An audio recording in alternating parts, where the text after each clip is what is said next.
Hey everybody, in this video we're going to be continuing on our review of set 4 Ursula's Return as of the evening of May the 7th, so what's been revealed so far. We've already reviewed Amber, Amethyst, Emerald, and Ruby, so in this video we're going to be taking a look at Sapphire and Steel. Again, this is just my first impressions of what I think might be good, what might be worth picking up before they spike in price, and what might be overhyped. Again, not financial advice or anything, just my personal opinion, so take it with a grain of salt, and if you think something different or just want to voice an opinion, I would highly recommend you leave a comment because I do or usually try to respond to everything, and I am very interested in reading your thoughts about certain cards as well.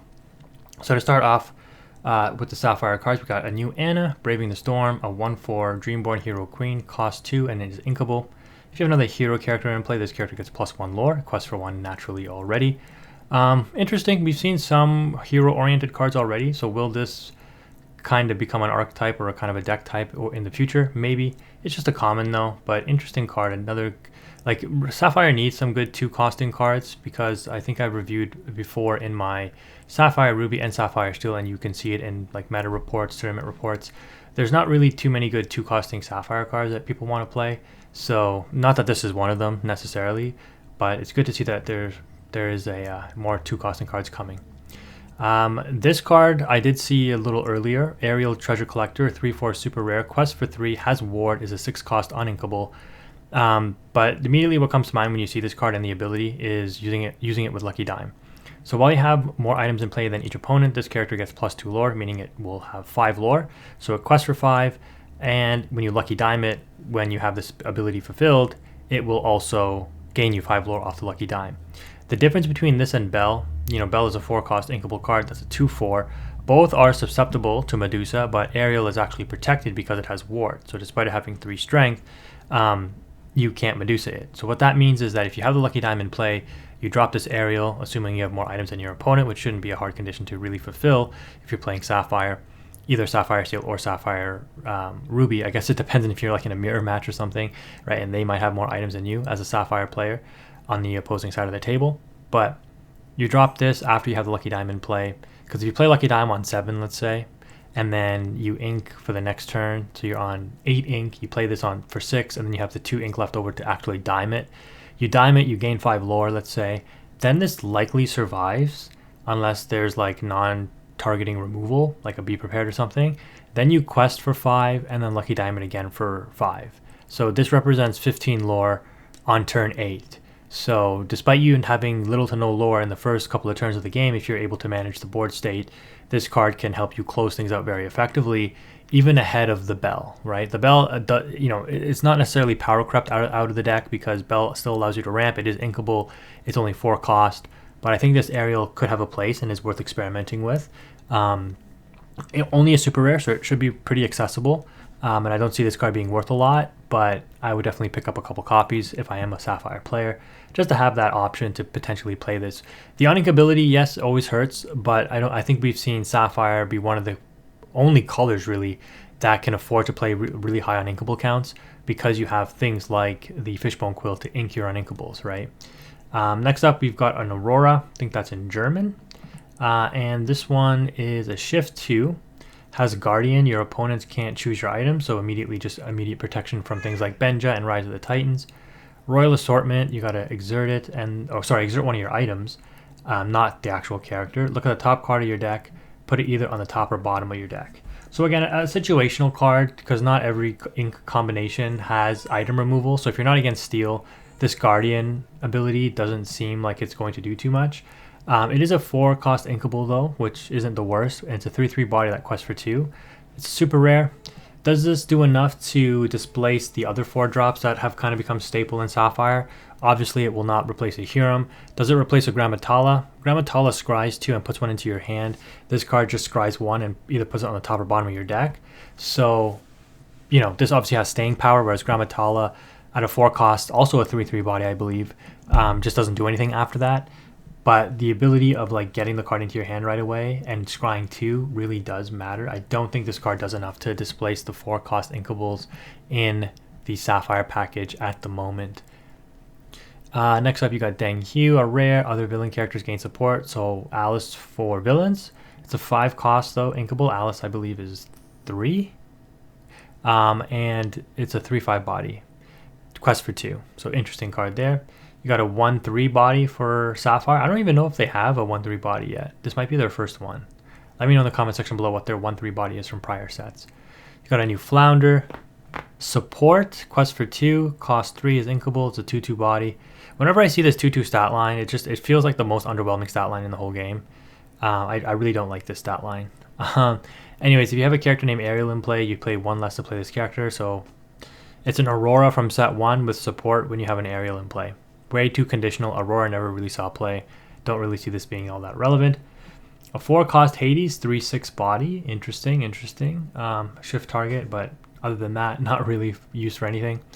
A Hans. When you play this character, if you have a princess or queen in play, gain 1 lore. If this is his bedroom, it's kind of weird. He has a portrait of a princess. I never watched whatever this is from, Frozen. I don't know. Never really watched it, but a 3/2 body for 3 inkable. Quest for 2, gain you a lore on play. In the 3 cost slot, again, I just don't think it displaces anything in Sapphire. You've got a Big John Silver, a vanilla body, 8 cost inkable, 8/8. Interesting. Is this a Dreamborn? Should be a Dreamborn. Interesting reconception of John Silver. You know, I really like the Emerald John Silver legendary from set 1. It's a shame that that doesn't see more play. You got Olaf, Carrot Enthusiast, a 1/4 body that costs 3. It is inkable, quest for 2. And you can shift it by discarding an item. So immediately what comes to mind is your Amethyst 1-drop Olaf. That's a 1/3 body, vanilla. And then on turn 2, you can shift this on top of it by discarding a card. Now your 1-drop 1/3 becomes a 2 questing body that whenever he quests, each of your other characters get strength equal to his strength each turn. So this gives all your characters basically 1 strength, or if you somehow boost this up, it transfers more strength to them.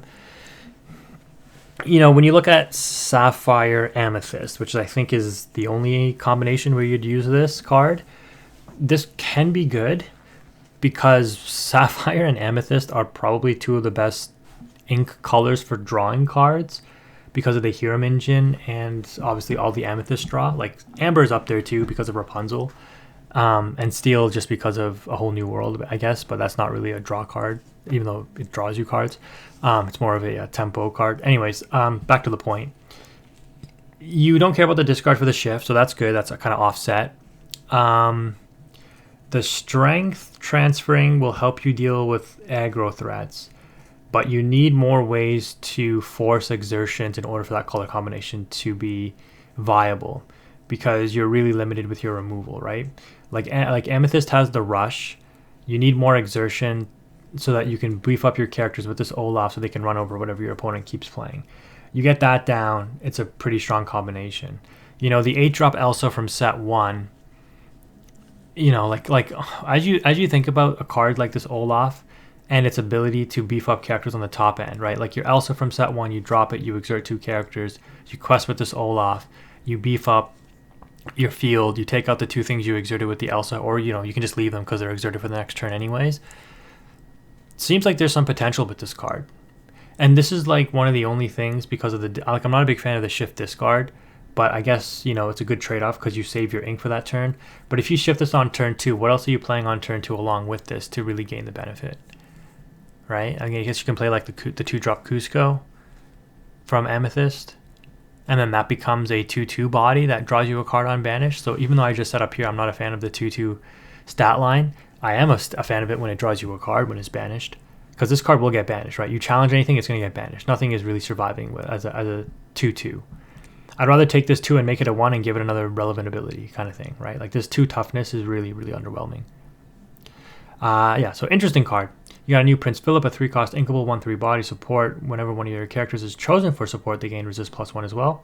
Interesting card. Again, not enough to displace anything in Sapphire, I don't think. It does quest for 2 as a 3-cost body though, which is nice.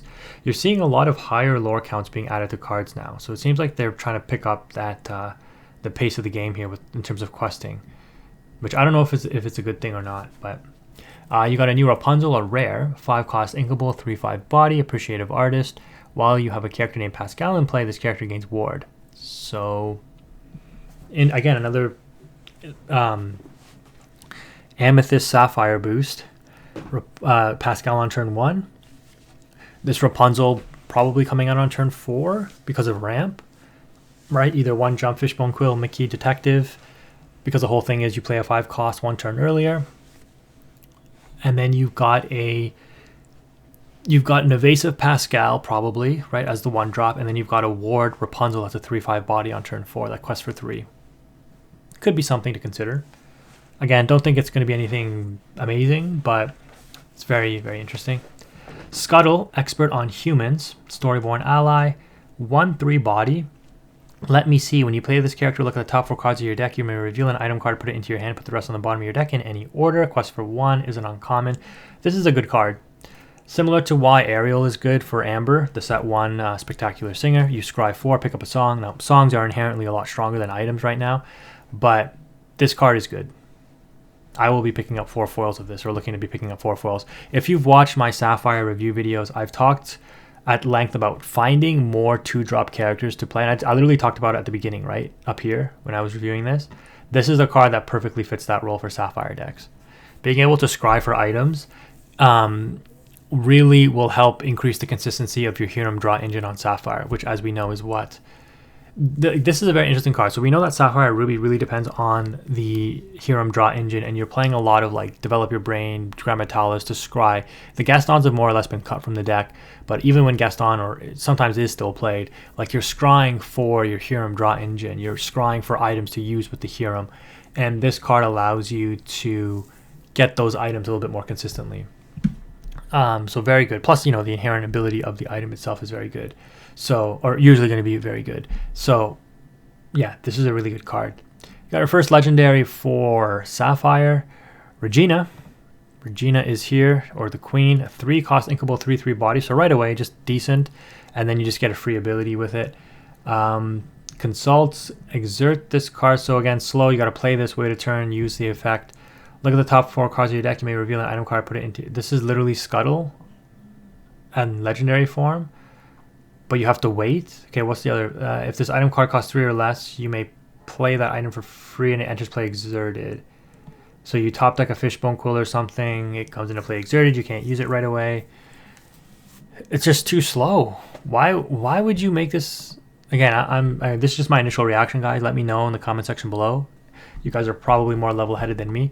I look at these 2 cards and I'm just like, I'd rather play this. Costs 1 less. It fulfills the 2-drop slot. On play gets me the item, whereas this I play it on turn 3. I have to wait a turn, so turn 4 I activate it, reveal the item, put it into play exerted. Can't use it until the next turn probably.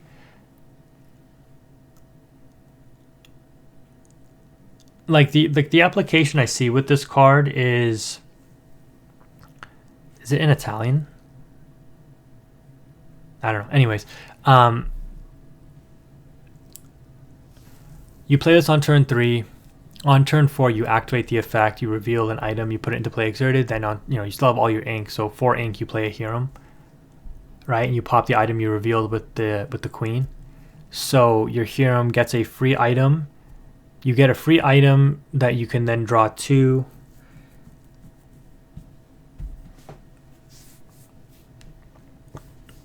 I don't know, guys. I think because again, yeah, most of the items you're going to be playing, unless it's like a lucky dime or something, you're likely getting that item put into play.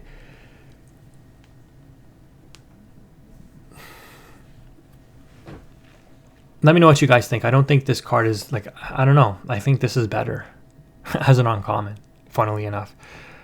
But what I think what you're seeing here though is like, because again, thinking in the context of Sapphire Ruby and Sapphire Steel, I talked about this in the last video. Like a card like this just gains value because it's a very low cost item.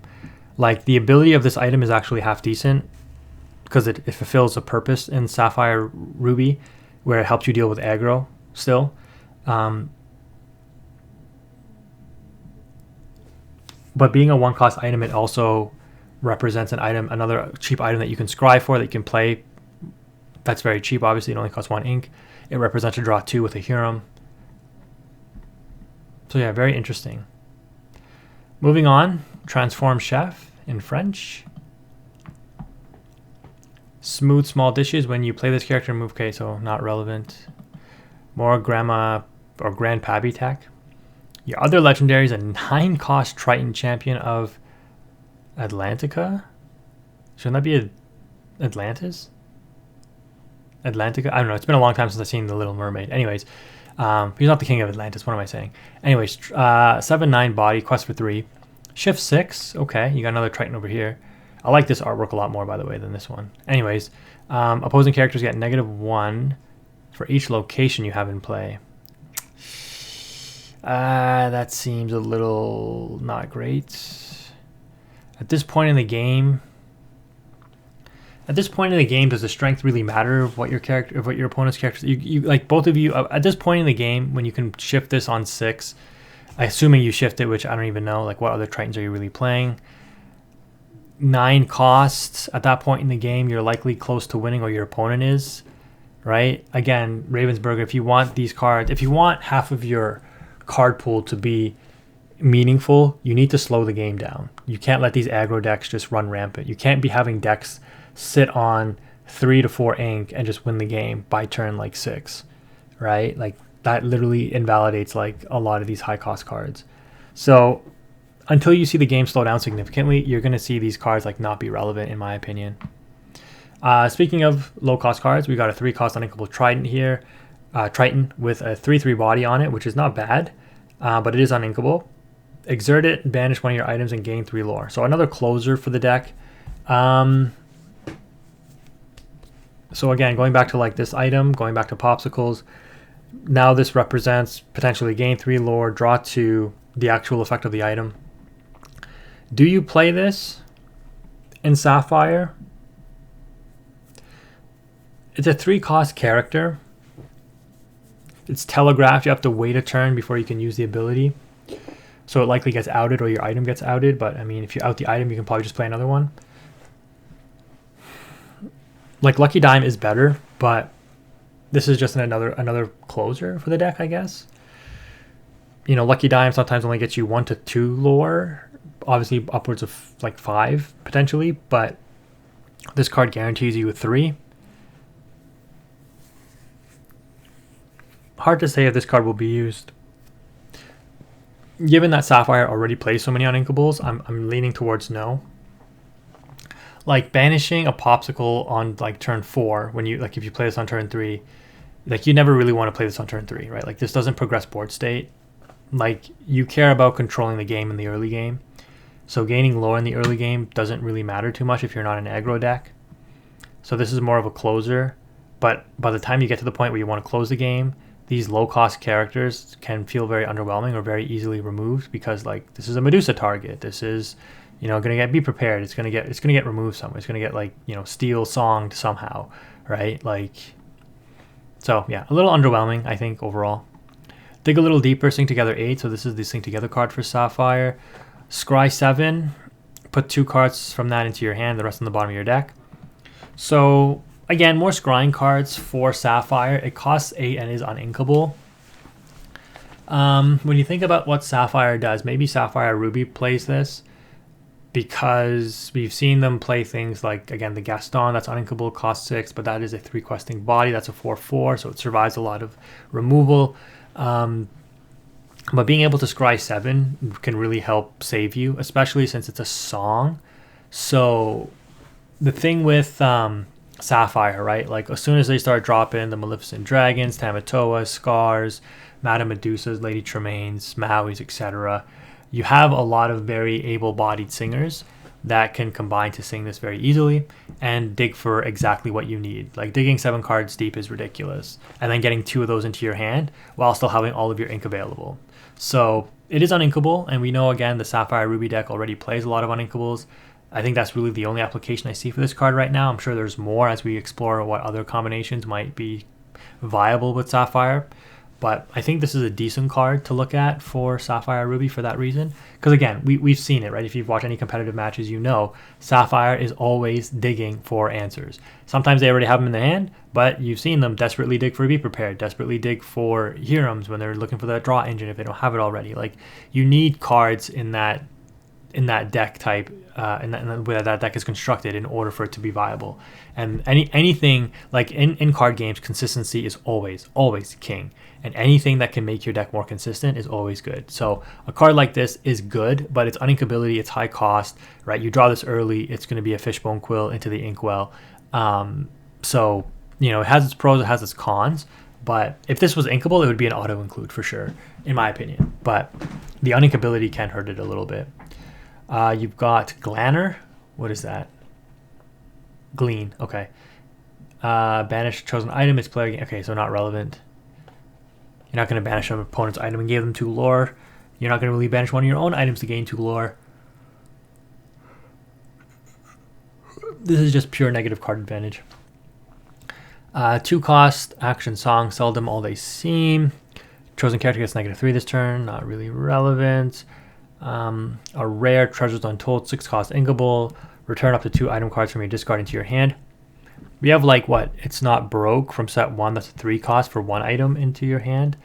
Don't really see why this is relevant. Why wouldn't I just play Tamatoa? I'm close enough to it. I can just ramp my way there.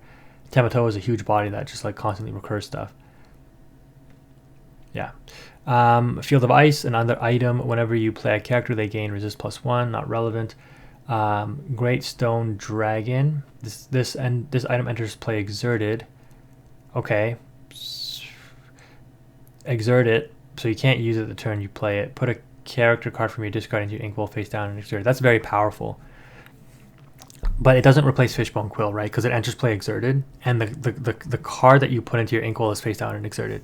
So this card seems very powerful at first, because you're like, holy crap, like, you know, turn 3, I'll probably have like 1 to 2 cards, like characters in my discard, and then, you know, as the game goes on, just constantly gaining ink, and that is very good. But you got to think about it from a tempo perspective. So Fishbone Quill on turn 3, you ink right away, right? You're able to play a turn 5, cost 5 card on turn 4, and then you're able to play, you can play a cost 5 or cost 6 if you use Fishbone again on turn 4. So, you know, playing a Tinkerbell on turn 4 is pretty strong, right? We know how powerful the Shift Tinker is. Like that's just an example. But this card, it enters play exerted. So, you know, on turn 3, if you play this, you don't do anything else. You can't get the extra ink right away. Next turn, it unexerts itself. You've got your 3 ink available again. You ink for turn, you're on 4 ink.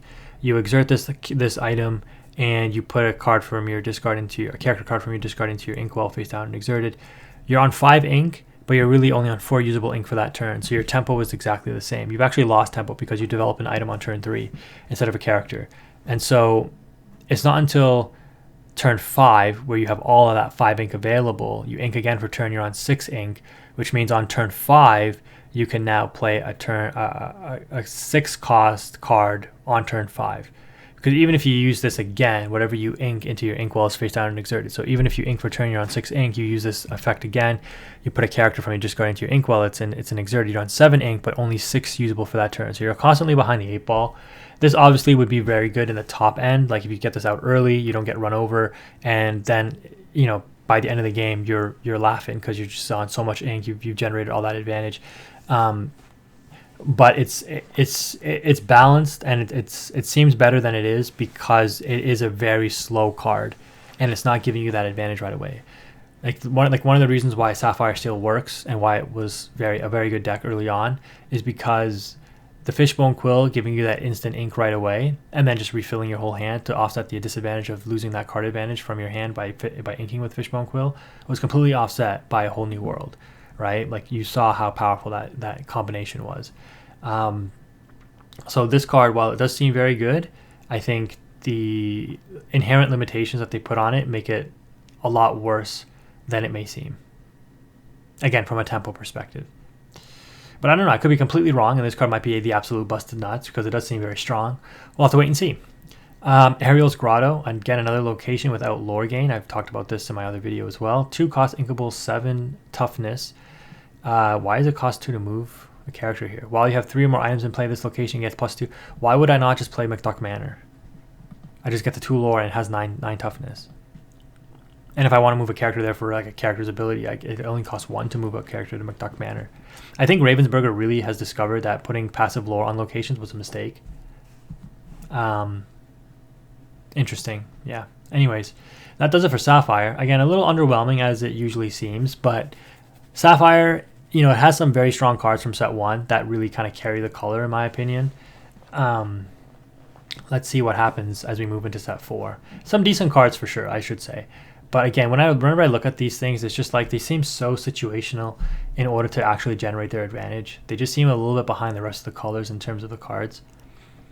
Aladdin 3-cost inkable 3/3 body. Shift, discard a location. Oh, that's a weird shift. Whenever this character quests, you may banish a chosen item. Again, don't think that this really sees play. Why wouldn't you just play a Benja? Still cost 3, it quests for 2. You quest with this once, it likely just gets removed anyways. Why do I need to constantly banish items with this? Because I probably won't. Once it's exerted, it'll get challenged and removed. You've got a 1-cost 1/3 Aladdin, interesting. You've got a 2-cost inkable Argus Cyclops 4/1, very big character for 2, kind of reminds you of Gaston without the Reckless. Then you've got the new Ariel. I was a big fan of this card when it was first revealed.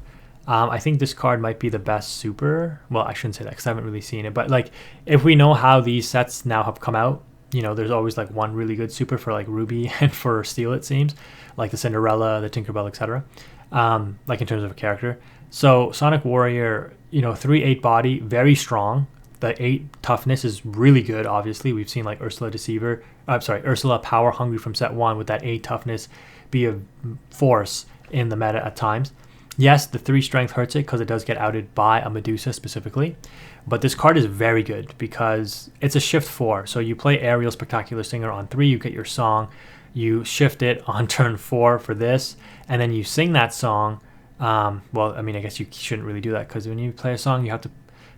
Yeah, so if you use up all your ink to shift this, you're not going to have any ink left over to pay the 2 to deal 3 damage to a chosen character. But if this survives, which it likely will, especially if you're shifting it out so early, it's a powerhouse, right? Anytime you sing a song, you're just pinging damage on characters. This card could be an absolute menace to deal with once it hits the board. Very strong card in my opinion. Probably going to be a money super rare. Probably the best super rare I've seen in the set so far. 3-cost Beast Thick Skinned. Ooh, should have been a 2-cost, but resist 1, 2/3 body. So isn't the Beast Tragic Hero a shift 3? This should have been a 2-cost card. Forget the resist. Just give us a small beast to shift. That's unfortunate. 3-cost Inkable. Okay, while this character does no damage, he gets +2. He's a 0/5 body inherently. Okay, pass. 5-cost Inkable 4/7 Bodyguard Chen Po. Interesting. Steel Legendary. Donald Duck, a 3/4 body for 4-cost Inkable. So not bad stats. During your turn, whenever this character banishes a character in a challenge, your other characters get +1 lore this turn. Okay. So my initial reaction is this card isn't very good. But there are definitely some ways you can set up combos with this. But again, it's very telegraphed. So your opponent's going to be like, well, I guess I'll just not leave something exerted for you to challenge and banish with your Donald Duck. Or like I'll out the Donald Duck, right? Or I'll out the rest of your board so that you have no characters to give +1 lore to. So there's a lot of like conditions that need to be met for this card to actually pop off. So for that reason, I'm not a big fan of I have to have certain conditions be met in order for my deck to work. Again, if you've watched the top decks, the decks that work, that win tournaments, that do well, it's decks that function inherently without needing to like always combo, right? Even though Sapphire Ruby does rely on like hero combos, like it's set up in a way to scry its way in order to get that combo. You don't really have a way to set this up, right, as you would with like a combo like that. So you need characters that will benefit off of the +1 lore on board that are survived, that have survived. So you probably want like 2 or 3 or 4 more characters on board. Is an aggro steel deck an option for this? Maybe. If this was a shift, it would be way more relevant because then you can shift it, use it right away. Is Sapphire Steel something that you can maybe look at? So let's say you drop down something like this. You play the Donald Duck on turn 5 so that you can pay the 1 for this, banish it, give your Donald Duck the rush. Again, this is like you need specific cards, combos, like you need to have an opposing character exerted. You need to have characters on your side of the field that you can benefit the +1 lore from. It just seems like too much to maintain in order to get this off. Like, don't get me wrong, it doesn't seem like a bad card, but it's just like it's not something that I would personally care to try to do. So 3 cost Inkable LeFou, 2/3 body. Quest for 1. During your turn, you may play this character for free if an opposing character was banished in a challenge this turn. A card like this is pretty good in my opinion. In the 3 cost slot, it's hard to say if it displaces anything. I don't think it really does. It's a good card though. Being able to play something for free is very, very strong. You know, challenge, and it has to banish in a challenge. But then just dropping this for free. Like when you when you think about a card like this, if it quested for 2, it would be very good. But if it only quests for 1, it's just an extra body. So, you know, with Steel, like a whole new world again, right? Like just dump your hand as fast as possible. This facilitates that. You're gonna have to use it during your turn, right? Because you can't, if you're banished during your opponent's turn, then obviously you're not gonna be playing this for free. So interesting.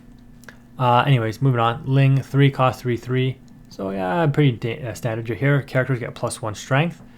So kind of like the Duke card, right? Again, where it gives like kings and queens and stuff +1 strength. Louisa, 2/4 body. While you have another character in play, this character gets +2 strength. Okay, it's a 4/4 for 3, basically. Interesting. I think that's all right, I guess. Ooh, a new broom. Aerial Cleaner, 2/3 body for 2 and inkable. During your turn, this character gains evasive. So similar to Jafar, except Jafar is a 3/2 body, and this is a broom, so obviously it combos with all the broom stuff. Speaking of which, we got Scupa Magica, or Magic Broom. What is it, Spanish? Brigade Captain, resist 1. Army of Brooms. This character gets +1. Wait, what? Why does it say +2 here and this is +1? Okay, but whatever. It gets +1 or +2 strength for each other broom character you have in play. Quest for 2, it's a 6 cost inkable 2/6 body. That potentially has a lot of strength or a decent amount of strength.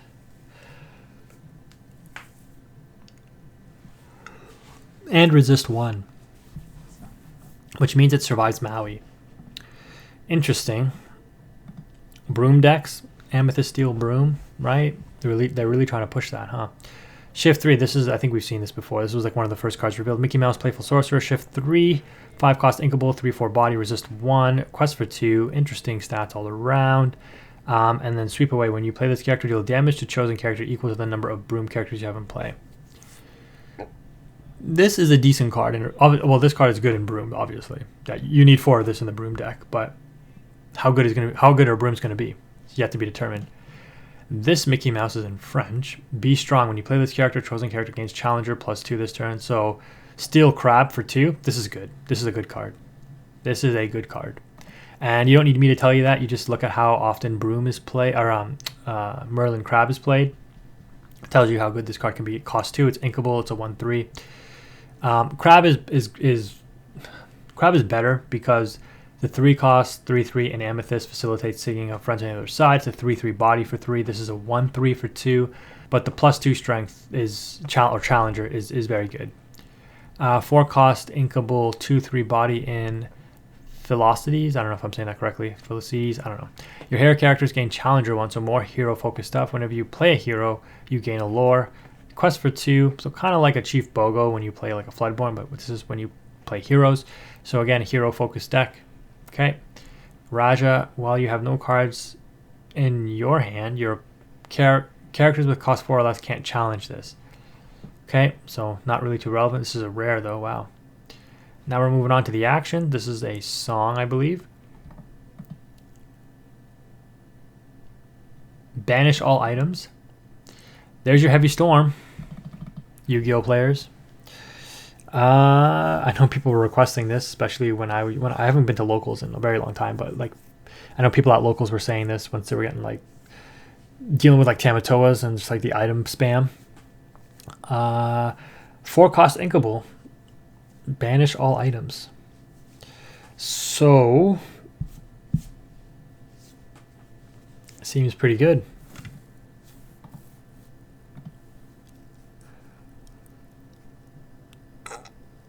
In your toolbox of cards, I think you'd want to have these, obviously. One Last Hope action song, rare. Chosen character gains resist +2 until the start of your next turn. If a hero character is chosen, they may also challenge ready characters this turn. Oh man, I just got Pick a Fights in foil. Not really. I got them like 2 months ago, but it's one of the last cards I got in foil for set 2. And you know, challenging ready characters is very good. It has to be a hero though to challenge a ready character. This is an uninkable action song. Is it worth it? I think so. If you, well, in a hero deck, I think so. You imagine that 6/3 Hercules from set 2, the rare one, just challenging a readied character, right? With its resist +2. Seems pretty strong. Then we've got our Sing Together for Steel, which is the Mob song. Isn't this the Grab Your Sword song too? It's actually called the Mob song though, right? Similar to Grab Your Swords, deal 3 damage to 3 chosen characters. So Grab Your Swords, you know, it's obviously like a board wiping card, but how often are you dealing damage to more than 3 characters anyways? Sing Together for 10 to deal 3 damage, but you have to choose these characters. So it won't hit things like the Prince John, the Bucky, which Grab Your Swords does. I think I'd rather just play Grab Your Swords for the ability to play around Ward and deal with those annoying characters that have Ward that are on 2 toughness. Like dealing 3 damage to up to 3 chosen characters and location, sorry, is very good. But it's an uninkable song that costs 10. So hard to say if this will be good. Probably will be tested, but in application, depends on how the meta shapes up. If these Ward characters are still a big threat, then Grab Your Swords will be the card of choice. If not, then this card might see play over it. Then you got an item within range, pay 1 and exert it. Chosen hero character gains challenger +2 and evasive this turn. Wow, so hero decks seem to be getting a lot of support here. It does cost 1 to use, but this is a decent ability.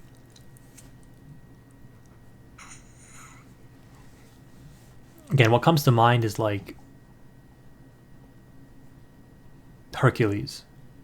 6/3 body, resist 2. Make it an 8/3 body with evasive and resist 2. RLS Legacy Cannon, 2 and exert it. Discard a card, deal 2 damage to chosen character at location. Discard a card and pay 2. Okay, forget that. That's a rare too. Wow. And then you have a location, the Wall. It's a rare. Well, and again, no passive lore. Told you. I thought. I'm pretty not. Sorry, I shouldn't say I told you, but like I think Ravensburger realized that putting passive lore on locations was a mistake. While you have an exerted character here, your other locations can't be challenged.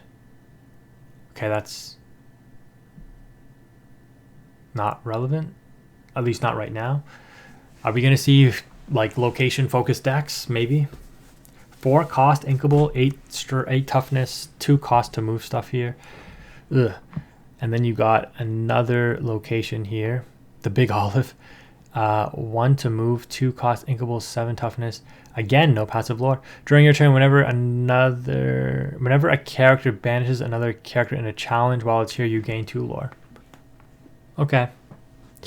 So Shere Khan on a location while you have a character there. Interesting. And then we got some beautiful enchanteds here. This Minnie Mouse, I don't have an enchanted yet out of all of those packs I've purchased. Not that I'm salty about that or anything, but this is a very beautiful enchanted. Love this artwork. Love the hat. Love the robe. This looks like the nicest one I've seen so far. You got Yen Sid. You've got, I forget what this card is called, but you got Wendy and Peter Pan. Something about stars or something. Ooh, the Jasmine. Ooh, that artwork looks kind of weird. Her face is very triangle. But, you know, would be cool to get a Jasmine enchanted too. Ooh, Diablo. That's a cool enchanted just because of the effects of and the glow, for sure.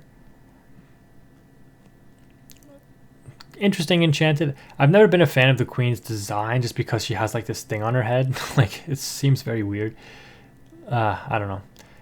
But yeah, cool enchanted too. Casting some spells. You've got the wall. Okay. Oh yeah, and then we got these legendaries. Yensid was up here, but a broom deck with Yensid. I mean, I've already talked about this a little bit, but timely intervention. When you play this character, if you have a character named Magic Broom in play, you may draw a card. So turn 1, you play a 1-drop broom. Turn 2, you play this, draw a card. Turn 3, you play another broom, then this quest for 3.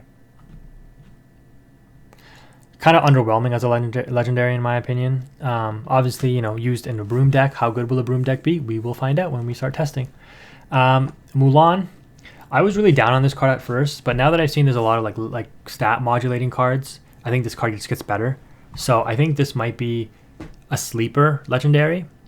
And one thing I do want to quickly just go back to, I talked about this legendary Sisu in context of like, how good is this going to be when you play this on turn 6 potentially, or turn 8, like to banish all characters with 2 or less strength. And it seems very underwhelming, but in like a ramp deck in Sapphire Ruby, maybe this card is decent enough so that you don't have to play so many Be Prepareds. But I mean, Be Prepared is just better still in my opinion. Hard to say if this card will see play. Anyways, I'm sure this video is very long already, so let's go ahead and wrap it up. Thank you again for watching. If you made it this far, make sure you leave a comment on what you think, and a like would be appreciated. Thank you again for watching. Quantum is out.